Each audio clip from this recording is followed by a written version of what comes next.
So adding 1 or adding 2 or subtracting 1 to the y values always looks like this. You just put a different number here, right?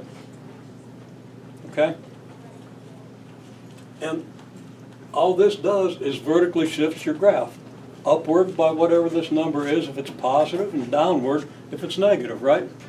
So all you do is you take the whole graph, you grab it, you don't stretch anything, you don't distort anything, you just lift the graph up 1 unit, or 6 units, or down 3 units, right? And here's how you can construct it using little arrows. Little arrow always represents whatever this number is. Okay? That's a vertical shift. So we shift vertically, right? This graph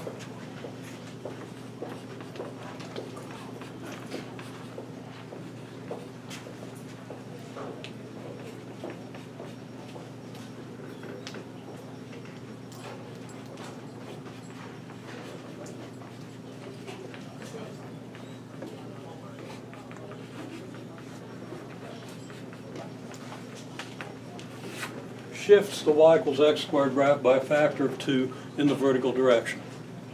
Okay? And this is how we do it. No matter what graph I give you, you can draw arrows that represent your y values, and you can double them. Or if I say triple them, you triple them. Or if I say cut them in half, you can cut them in half. Okay? The reason this is so important is, as I said last time, these are your basic functions. Okay? There are a couple more that you get by switching your x and y axes. Okay? Your x and y table. Okay, those are inverse functions.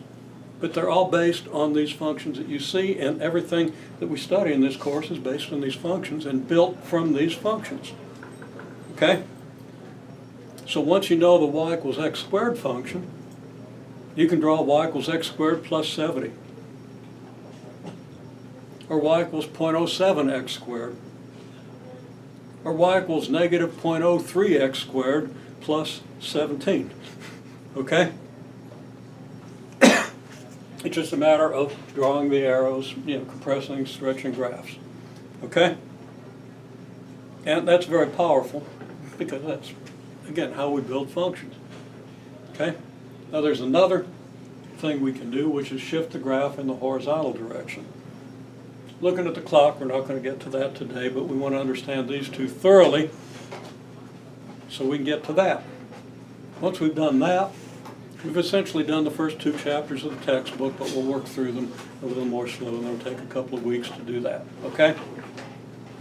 But you should start reading if you haven't. You should start reading the first chapter. Now between Tuesday and Thursday, I don't expect you to get a whole lot of reading, okay? But by next week you should read at least the sections that I've printed off for you, and I'll have some more for you. Okay, now,